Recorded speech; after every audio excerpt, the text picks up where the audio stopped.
The cowboy wasn't supposed to be there.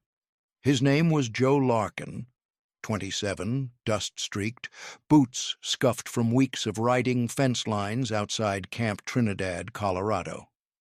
The sun was falling low when he spotted two men behind the wire, tall, thin, faces too alike to be strangers.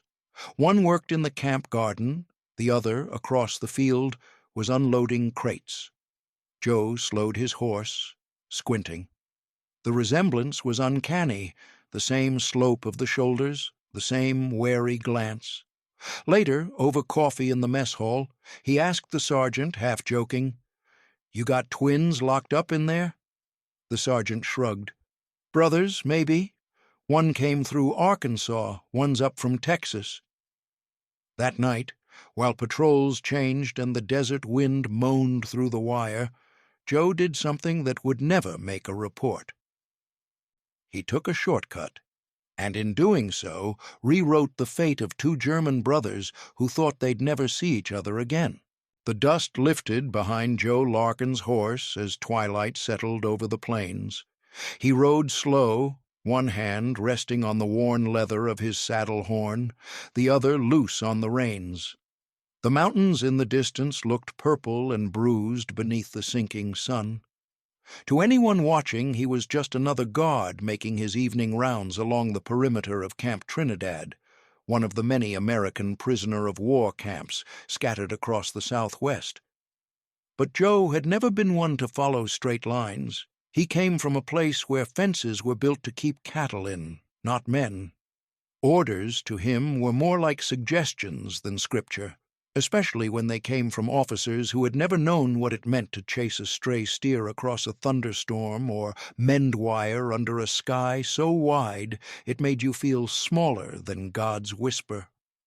He hadn't meant to take the shortcut that evening. The war felt far away, the camp quiet except for the clang of dinner trays and the faint murmur of voices from the barracks. The land around him stretched endless, sagebrush, wind, silence. Joe's mind wandered to home, to the ranch that had gone under during the drought. The Army had offered steady pay and 3 meals, and he'd taken the deal. But the uniform never fit right. The discipline felt like a bridle too tight. Still, he did his work with care, checking the fences, counting the guards, scanning the shadows. Then something caught his eye near the fence line. A man standing still as a post, his head tilted toward the western field. His profile struck Joe like a photograph he'd already seen once that day. Earlier, across the way at Camp Hereford, he had passed a group of German prisoners assigned to repair a tool shed. One of them had looked up as Joe rode by, tall, gaunt, with eyes that carried a kind of quiet defiance. Now, here was that same face again, or near enough to be its twin. The resemblance made Joe stop his horse and squint through the wire. The man inside noticed him, stiffened, then nodded politely. A cautious, measured gesture. Joe nodded back. In that brief silence, something unspoken passed between them, the kind of recognition that didn't need language.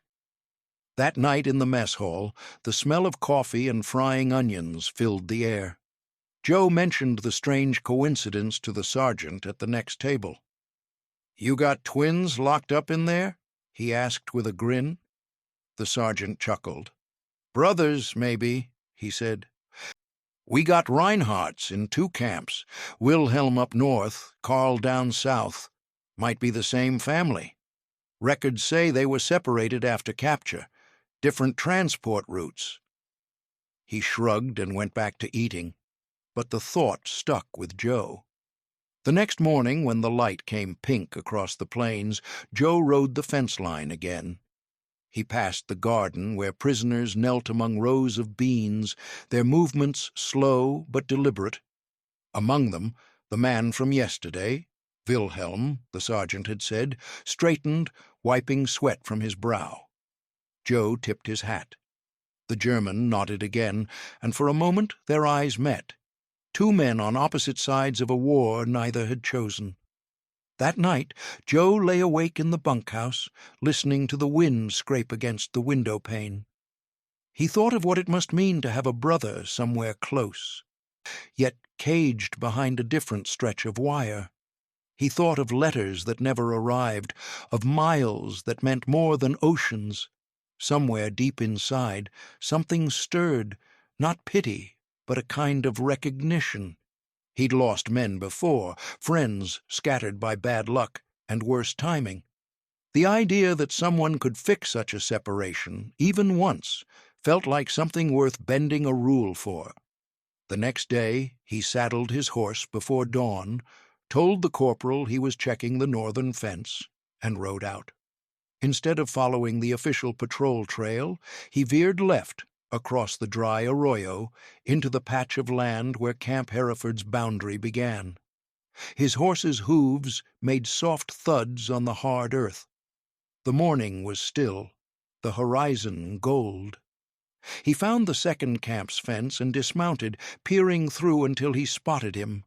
Carl, thinner, older but unmistakable. Joe's pulse quickened. The resemblance was too perfect to be coincidence.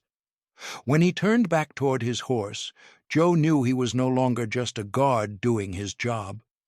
Somewhere between the fences he had crossed an invisible line, between obedience and compassion, between duty and decency. The shortcut had been innocent at first, just a way to save time. But as he mounted up and looked back once more at the twin figures separated by miles of barbed wire, he felt the first pull of something larger than orders. The seed of a decision had taken root, one that would soon test not his loyalty to the army, but his loyalty to the kind of man he wanted to remain. Long before the war scattered them across continents, Wilhelm and Karl Reinhardt had known only the rhythm of Bavarian hills, the slow hum of bees in the meadows, the scent of hay drying beneath the summer sun, and the toll of church bells echoing down valleys where nothing seemed capable of change. Their childhood home stood near the edge of a forest, a modest house of stone and timber where their mother kept the hearth warm through lean winters. Wilhelm, the elder by 3 years, was serious, dependable, always watching the horizon as though expecting the world to arrive. Karl was restless, impulsive, born with the need to chase whatever lay beyond the next hill. They quarreled often but loved fiercely, bound by the quiet certainty that no matter how hard life turned, they would face it together. When the war came, it arrived not as thunder, but as a whisper of promises, of glory, of duty, of survival. The brothers enlisted within weeks of each other, swept up by slogans that wrapped destruction in the language of destiny. Wilhelm, with his calm demeanor and quick hands, was sent east as a medic with the infantry. Karl, the dreamer, found himself in North Africa, serving under Rommel's command, drawn by tales of adventure beneath the desert sun. They parted on a gray morning in 1941. Wilhelm clasped Karl's shoulder and said only, "Write when you can." Karl laughed, that careless, bright sound that once filled their fields, and replied, "It will be over before we miss supper." Neither believed it, but neither could say so aloud. The separation turned the world hollow. Wilhelm's letters from the Eastern Front came first, brief and stiff, smudged with mud. He wrote of endless snow, of wounds that froze before they bled, of comrades buried in silence beneath frost. Karl's letters, when they came at all, smelled faintly of sand and oil. He wrote of mirages, of stars so sharp they looked carved from glass, of ration tins that clanged like music in the stillness. For a time they managed to believe the other still lived. But then came the silence. Karl was captured in Tunisia after a battle that left half his company dead. He remembered little, a flash of light, the sudden collapse of sound, then the strange calm of surrender. He expected cruelty, humiliation, perhaps death. Instead, the Americans treated him like a man who had simply run out of luck. He was tagged, processed, and loaded onto a ship bound for an unknown shore. As the coastline vanished, he thought of Wilhelm, somewhere in the east, and wondered if his brother's fate had already been decided by the same indifferent wind. Wilhelm's capture came later, during the retreat from Poland. He had stayed behind to tend to the wounded when his unit was overrun.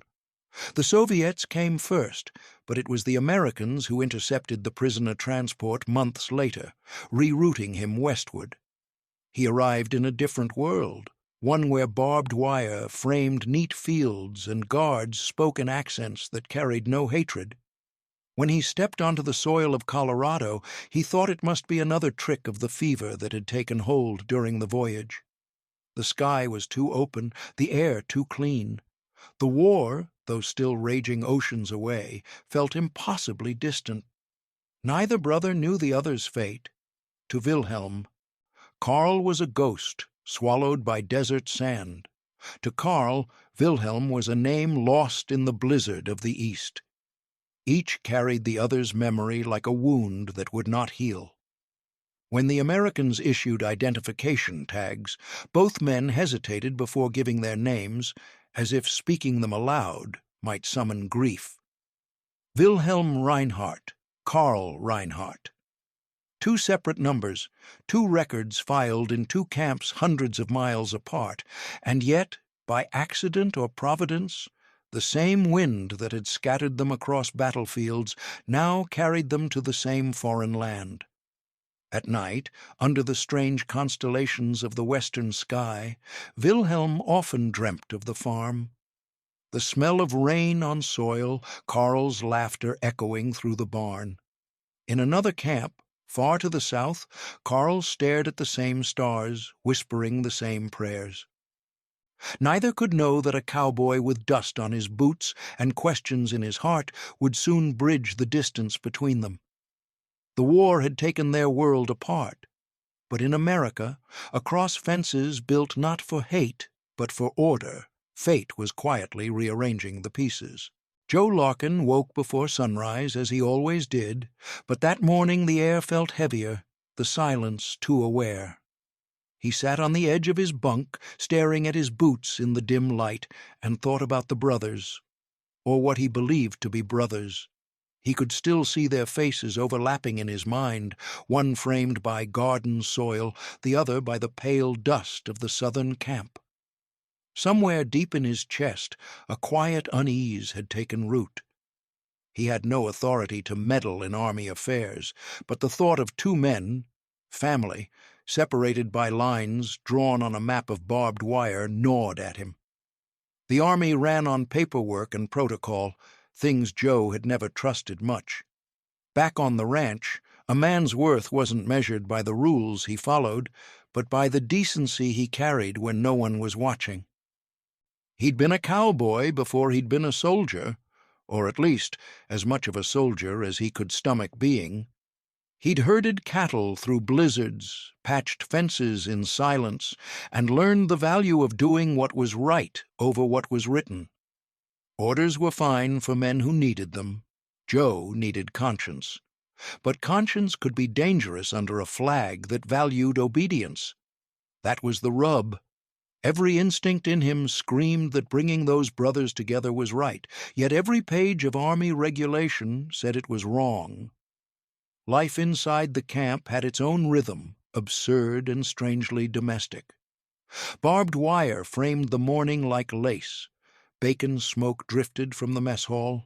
A group of guards played baseball in the afternoons, their laughter echoing off the wooden barracks. Inside the fences, prisoners tended vegetable patches, whittled wood, even staged small plays. The war outside seemed to belong to another universe. To Joe, the contrast was unsettling. A world at war, pretending, within its fences, to be civilized. It was as though humanity had been misplaced and rediscovered by accident in the most unlikely corner of the map. Still, beneath that civility pulsed the quiet hum of bureaucracy. Lists, transfers, names typed in triplicate. It was through that monotony that Joe saw his opening. The camps were constantly trading prisoners, shifting work details, reallocating labor between facilities. A routine transfer on paper would barely ripple the surface. If one prisoner from Camp Hereford happened to be reassigned north, who would question it? He told himself it would be simple: one form, one signature, no harm done. The brothers would be reunited, if only for a time. The plan grew in silence, watered by guilt and stubborn resolve. Over black coffee in the officer's tent, Joe mentioned that Camp Trinidad needed an extra hand in the garden detail. "We're short a man," he said casually. "Lost one to pneumonia." The lieutenant barely looked up from his paperwork. "Fill out the request form," he muttered. That was all the permission Joe needed. That night, by lantern light, he sat at his small desk, the blank transfer slip before him. His handwriting was careful, deliberate. Carl Reinhardt, transfer approved. Under reason, he wrote, "Reassignment to agricultural maintenance per requisition."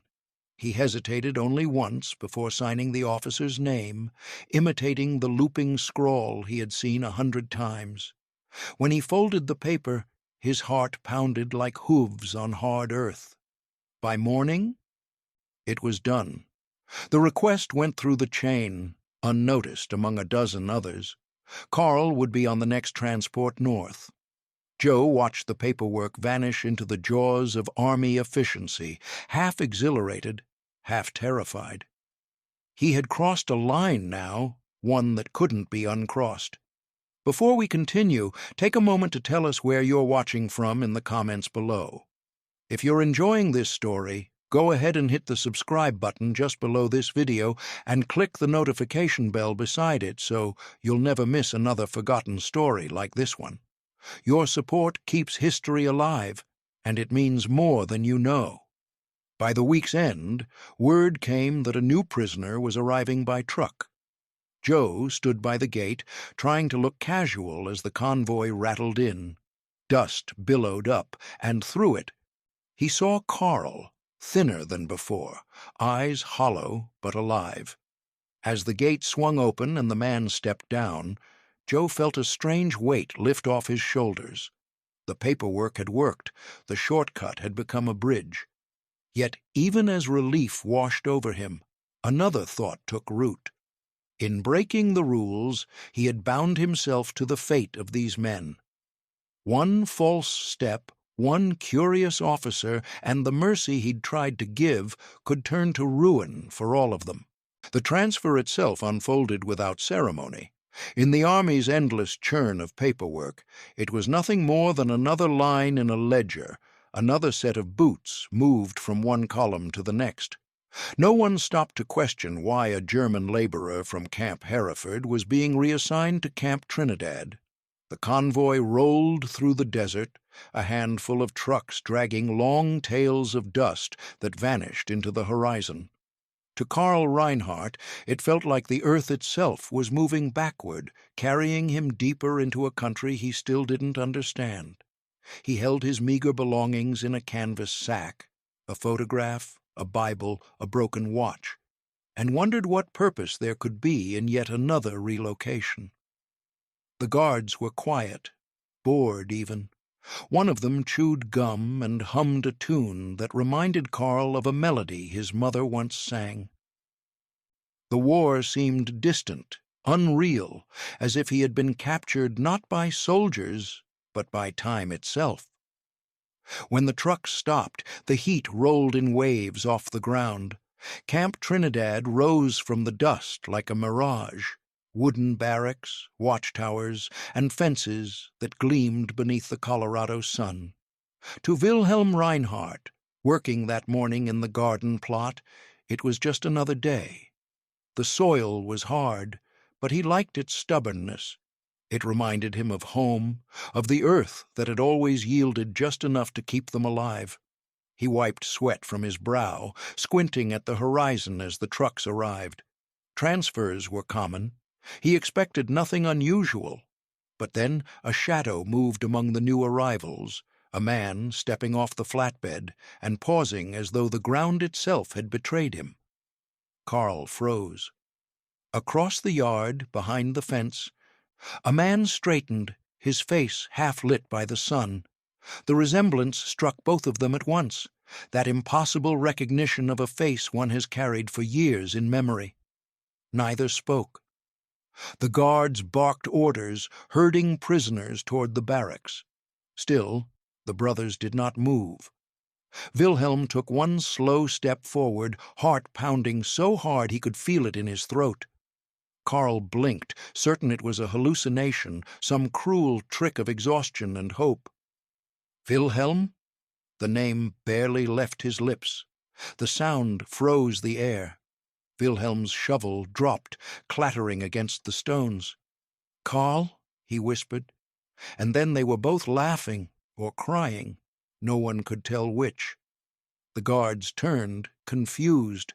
One started forward but stopped when he saw the men simply staring at each other through the fence. Hands gripping the wire as if it were the only thing keeping the world from collapsing. For a long moment there was no sound but the wind and the creak of the gate hinges, the war, the miles, the years. All of it dissolved. Joe watched from a distance, his hat low over his eyes. He had expected relief, maybe even satisfaction, but what he felt was something quieter, more reverent. The reunion was not grand, not cinematic. It was fragile, trembling, a human miracle wrapped in silence. Wilhelm and Carl didn't embrace. The wire stood between them. But their mirrored postures, their eyes locked in disbelief, said everything words could not. Later that night, when the story spread through the guard quarters, no one reported it. A few men smiled to themselves. Others shook their heads and muttered that the cowboy must have pulled strings again. But no one asked questions. They all understood that some rules deserved to be broken. One sergeant, older and near retirement, said softly, "If the war can't stop a man from finding his brother, maybe there's still hope for the rest of us." Joe sat outside the barracks, the desert wind brushing against his face. He could hear faint laughter from the German quarters, laughter that carried the weight of years undone. It wasn't joy, exactly, more like the sound of something long buried remembering how to breathe. The stars above burned cold and indifferent, yet in that moment the world below felt briefly, stubbornly human. In the days that followed the brothers' reunion, the camp resumed its quiet, mechanical rhythm. Roll call, meals, work detail, lights out. The war machine did not pause for miracles. But beneath that routine, something delicate began to grow, unseen by the officers who counted rations and signatures. Wilhelm and Carl could not speak freely through the wire, not for long, and the guards were not supposed to linger. Yet Joe Larkin found himself bending those rules as easily as he had bent his patrol route. The brothers' first exchange had been wordless. The next would be written. It started with an envelope, thin and unremarkable, slipped between sacks of potatoes headed to the kitchen. Joe had a friend there, a private from Kansas who owed him a favor after a bar fight the year before. "Just deliver it," Joe said, his voice low. "No questions?" The private nodded. Inside the envelope Wilhelm had written in German, the script small and precise. Joe couldn't read a word, but he knew what it meant. It was a message from one world to another, passed like contraband between two halves of a single soul. Days later, another envelope appeared in return. This one was addressed simply, "For the man in the garden." Joe watched from a distance as Wilhelm opened it behind the shed, hands trembling slightly. He didn't need to see the words to understand their weight. Across the fence, in another camp's barracks, Carl sat on his bunk doing the same, smiling through tears, clutching a scrap of paper that smelled faintly of earth and coffee. The exchange became a rhythm, fragile and unspoken.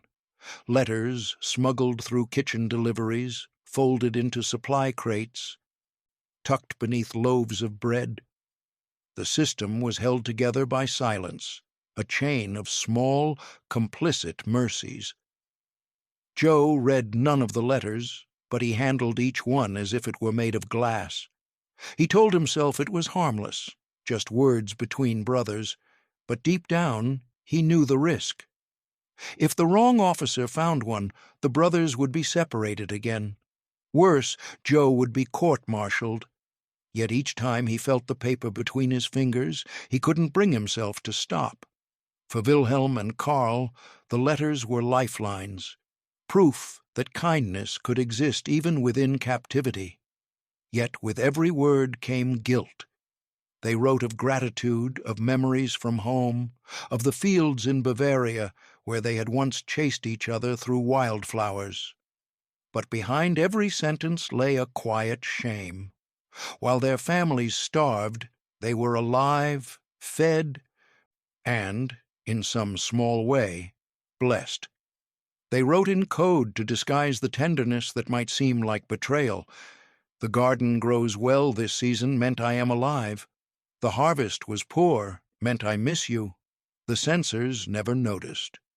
As weeks passed, Joe began to feel the weight of what he'd done pressing harder on his chest. Rumors spread through the camp of an upcoming inspection, officers from headquarters coming to review records and verify transfers. Paperwork that had once been buried might soon be unearthed.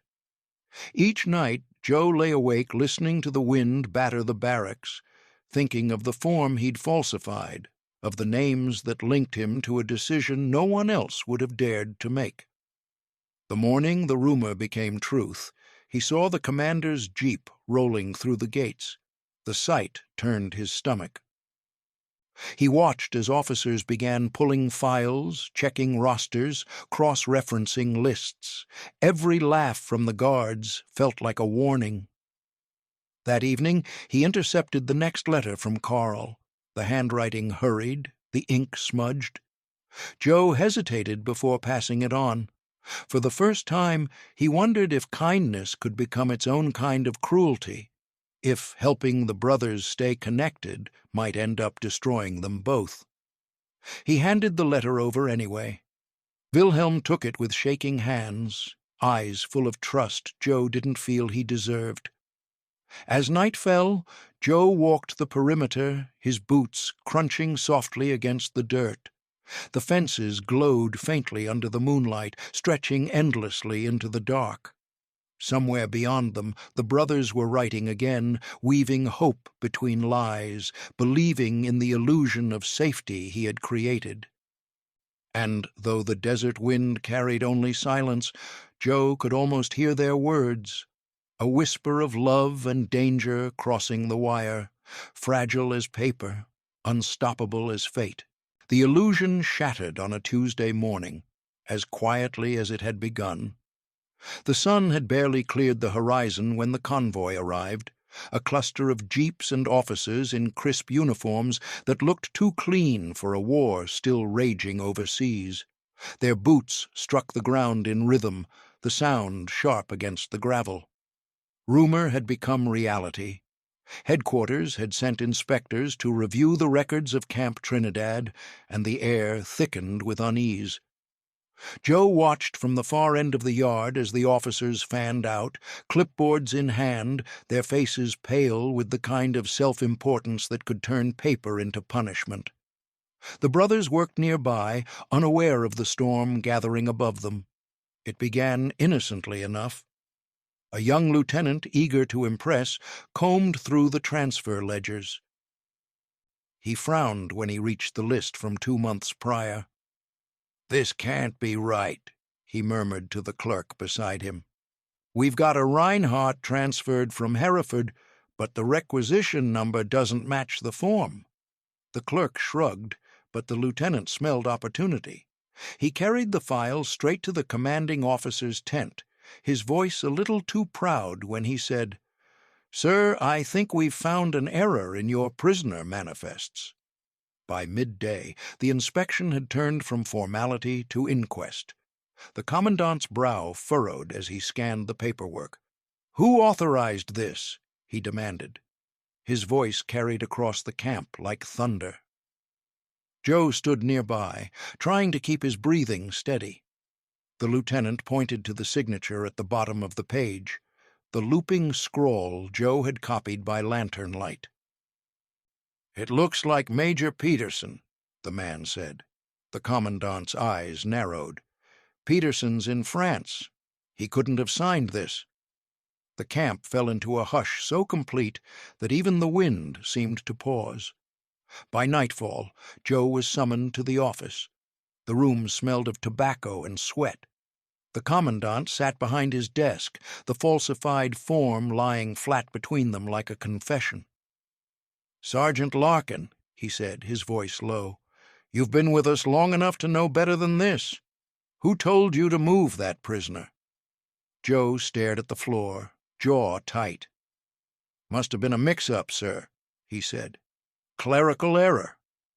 The commandant leaned back, unimpressed. "Don't insult me. A mix-up doesn't forge a signature." Outside, the camp lights flickered against the dark. Wilhelm and Carl, confined to their separate quarters, sensed the shift without needing words. The guards were quieter, watchful. Orders had been given to recheck all prisoner identities. Wilhelm's name was on the list. He sat on his bunk, staring at his hands, the calluses lined with dirt. Across the yard, Carl paced, his pulse hammering. He had seen Joe escorted toward the office, flanked by two officers, and the image had filled him with dread. Back inside, Joe's silence stretched thin. The commandant pressed harder. "You understand this could be considered falsification of military records. That's prison time, maybe worse. Who were you covering for?" Joe looked up, meeting the man's gaze. His voice, when it came, was calm. "No one, sir. Just did what the form said." The commandant slammed his hand against the desk. "Don't play dumb with me, Larkin.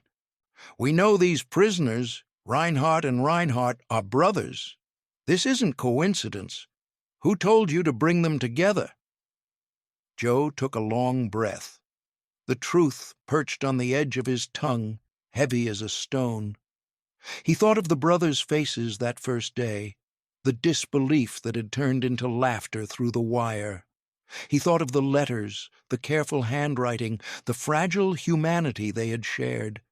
Then he thought of what the world would look like if decency itself became a crime. He straightened, the weight of his decision settling like dust. "I didn't bring them together, sir," he said. "The war did." For a moment, the room was silent. The commandant's expression hardened, but he didn't press further. Orders were given to separate the brothers again. "Precautionary," he said. Yet something in his eyes betrayed unease. A flicker of understanding he couldn't allow to surface. Joe was confined to quarters pending administrative review. Outside, the camp resumed its hollow rhythm, but the laughter was gone. That night, as the guards made their rounds, Carl slipped a final note through the kitchen gate. It was never delivered. Joe sat in darkness, listening to the wind whip through the fences. He had no regrets, only the quiet certainty that he had done the right thing, even if it meant losing everything. Some rules, he thought, were meant to keep men in line. Others were meant to be broken to keep them human. By the next week, Joe Larkin was gone. The transfer came down with the same bureaucratic indifference that had moved the Reinhardt brothers months before. His new post lay somewhere west of nowhere, a supply outpost near the New Mexico border, a stretch of red sand and wind where even the horizon looked tired. The orders used polite language, reassignment for operational efficiency, but everyone in Camp Trinidad knew what it meant. It was exile, dressed in paperwork. Joe didn't argue. He packed his few belongings into a canvas duffel, tied his bedroll tight, and left before sunrise. The other guards watched him go from the porch of the barracks, their coffee mugs steaming in the cold morning air. No one said goodbye out loud. They didn't need to. Before leaving, Joe performed one last quiet act, a rebellion so small it might have been mistaken for kindness. From the camp darkroom, he borrowed a roll of undeveloped film, the kind the guards used to document equipment or inspection days. Over the past week, he had managed to take a photograph of Wilhelm and Carl together. Not staged, not official, just the two of them standing near the fence, sunlight caught between them like a thread. Their faces were solemn, almost weary, yet something softer glowed beneath, the recognition of shared blood and survival. In the dark room's red light, Joe watched the image appear, slow as dawn. When it was done, he slipped the photo into a plain envelope and left it on the camp clerk's desk with a note written in his steady, looping hand, for their records. 2 days later, an officer informed the brothers of Joe's departure. The news hit harder than either expected. For months he had been the invisible bridge between them, the quiet architect of a miracle neither could explain aloud. Without him, the air around the wire felt colder, the silence heavier. They were allowed to exchange one final letter, this time approved, inspected, and stamped by the military censor. It was written carefully, formally, but between the lines, every word carried the weight of farewell. Not long after, a list was posted on the mess hall door. Names of prisoners cleared for repatriation, men being sent home as the war wound down.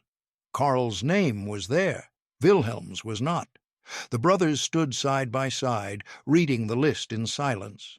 Neither spoke, though their shoulders brushed, and that was enough. The next morning, Carl was led to the trucks. The guards allowed a brief moment at the gate. Wilhelm pressed the photograph Joe had taken into his brother's hand. "So you won't forget," he said softly. Carl smiled faintly, "As if I ever could." The engines started, and dust rose around them, swallowing the last sight of his brother's face. When the convoy disappeared, Wilhelm stood for a long time by the wire, the wind tugging at his shirt. The camp seemed emptier now. Not just without Carl, but without Joe's quiet defiance threading decency through the monotony of orders. Yet, amid the emptiness, a strange peace settled over him. He knew now that the world was more complicated than the slogans that had driven them to war. He had seen mercy take the shape of a cowboy's hand, steady and unspoken. Far to the south, at his new post, Joe learned through an old guard that Carl had been shipped to New York for transport back to Germany. Wilhelm remained in Colorado, still tending the garden.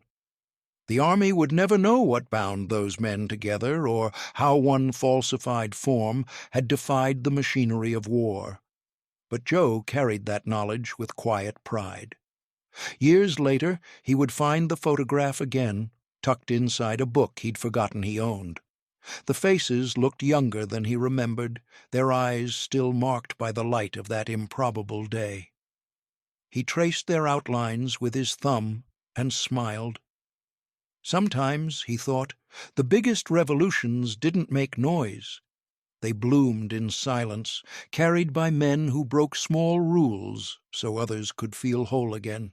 When the war finally ended, it did not arrive in trumpets or triumph, but in silence, the kind that feels heavier than any battle. For Wilhelm Reinhardt, the first silence came when the guards told him he was going home. Home, they said, as if the word still meant something. The transport train wound eastward, across fields that grew stranger with every mile, through towns that looked more like skeletons than places people once lived.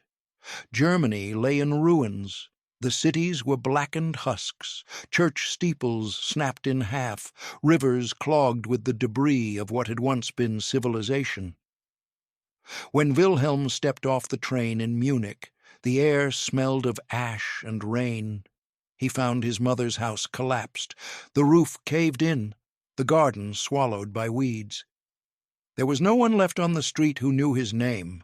For months, he searched for Karl, following rumors like smoke. The war had scattered men like leaves in a gale, to camps, to graves, to countries that no longer existed. Every day, more displaced soldiers arrived, thin and hollow-eyed, clutching scraps of paper that promised reunions that never came. Wilhelm scoured Red Cross lists, wrote to occupation offices, haunted the bulletin boards in railway stations where people pinned photographs of the missing. Each time he saw a familiar face, his heart leapt, only to fall again. The war had not just taken years, it had erased certainty itself. In another corner of what was left of Germany, Karl was doing the same. Released months earlier, he returned to Bavaria to find the hills as green as memory, but the towns unrecognizable. Bridges were gone, farms burned, and hunger hung in the air like fog. He asked about Wilhelm at every checkpoint, every aid station, every church. Most people shook their heads. Some said maybe he had gone east. Others said nothing at all. The brothers had once been separated by fences of wire. Now they were divided by the aftermath of peace. Then, one morning in the spring of 1946, a parcel arrived at Karl's village through the American occupation post. It bore the seal of the Red Cross and the faint smell of salt. Inside was a single photograph, slightly bent at the corners, two men standing behind a fence, sunlight falling across their faces. Between them, faint but unmistakable, stood a man in a Stetson hat. Karl's breath caught. It was the photograph Joe had taken months before, smuggled into the camp records, and somehow carried across an ocean of bureaucracy to find its way home. On the back, written in neat foreign handwriting, were 3 words: "They are alive."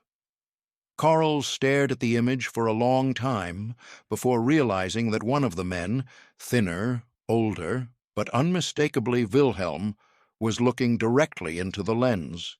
It was proof, impossible proof, that his brother had survived. Within days, Karl brought the photo to the nearest Red Cross station. The workers there made copies and sent telegrams across the occupied zones. Somewhere in Munich, Wilhelm received one of those messages.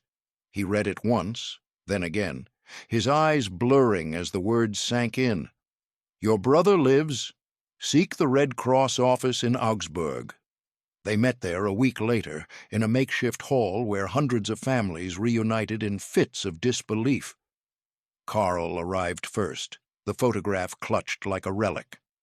When Wilhelm walked through the door, time folded in on itself.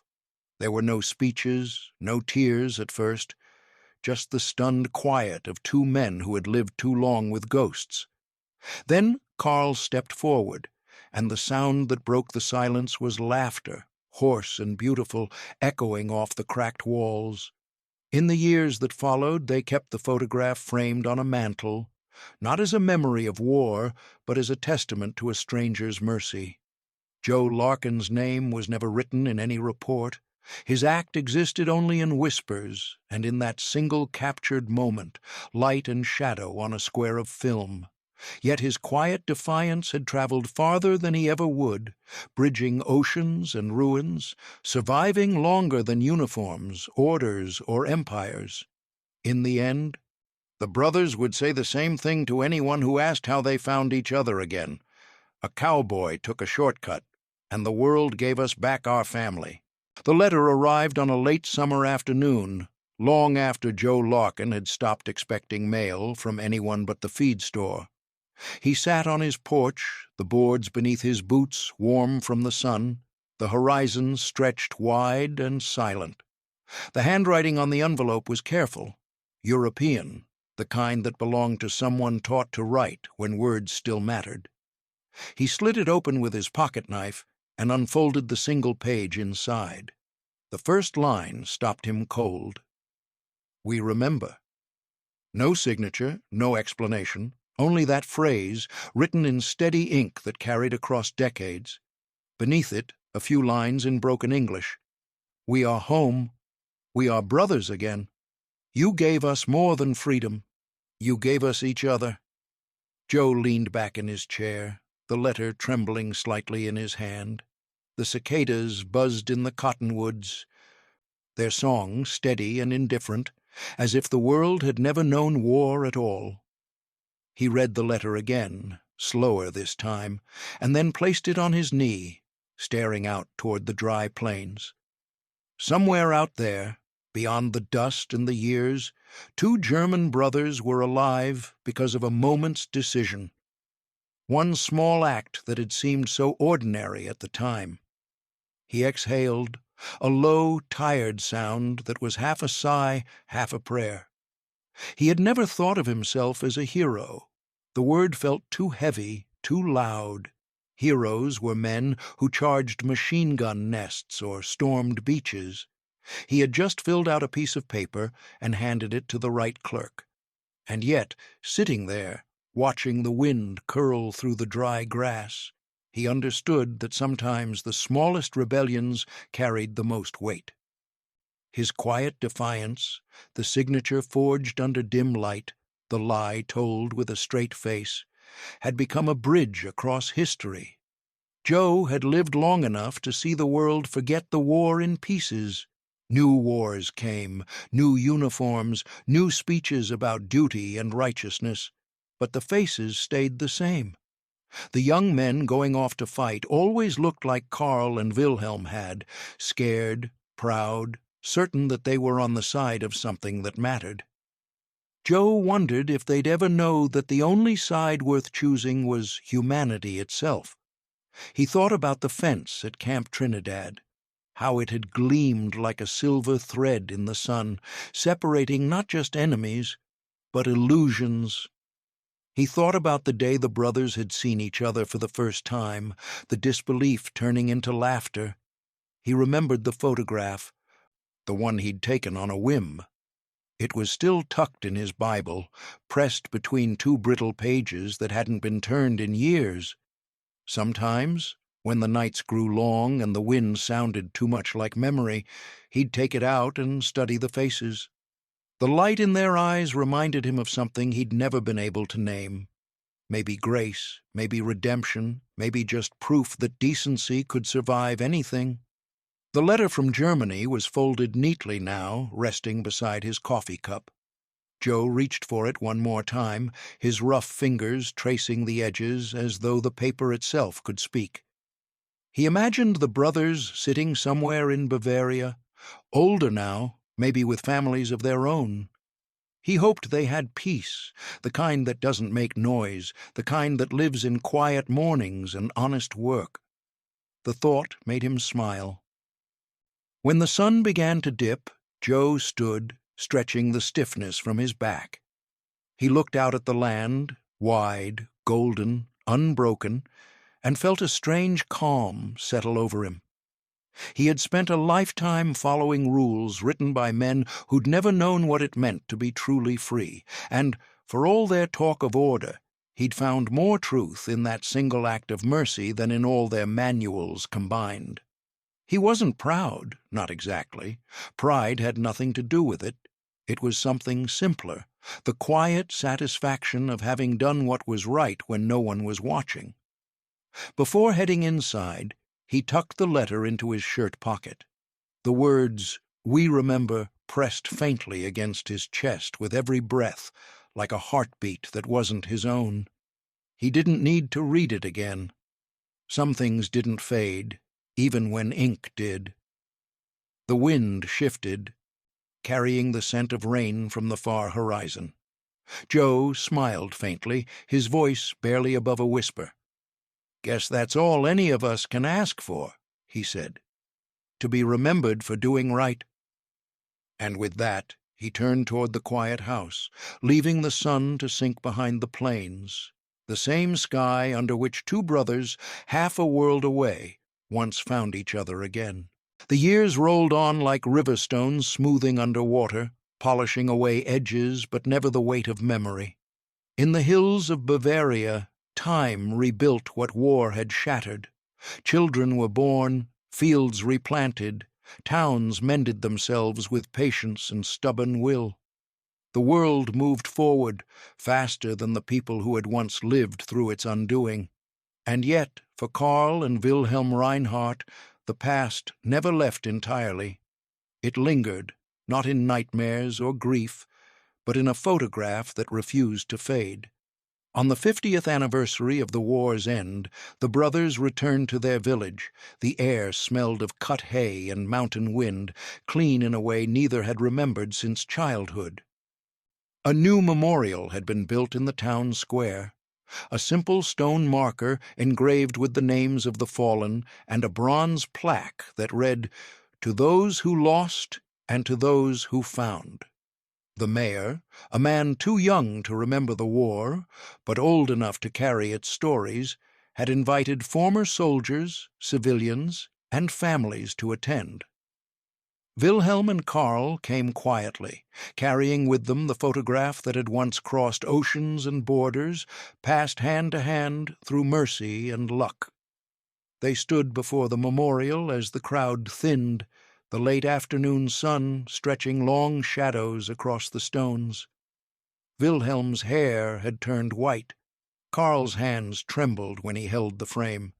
The image inside had yellowed, the edges curled, but the figures were still clear.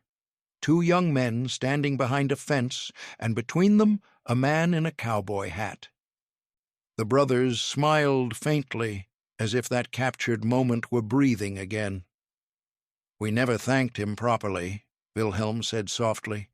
"There was no way to." Karl nodded. "He wouldn't have wanted it anyway. Men like that don't ask for thanks." They placed the photograph at the base of the memorial, its glass glinting briefly in the sun before settling into shadow. Around them, the village bells began to ring, not in mourning, but in peace. Children laughed somewhere down the street, their voices carrying through the open square. For a moment, the world felt perfectly balanced between what had been and what had endured. As they stood there, both men felt the same quiet understanding, that compassion, in its truest form, is not loud or grand.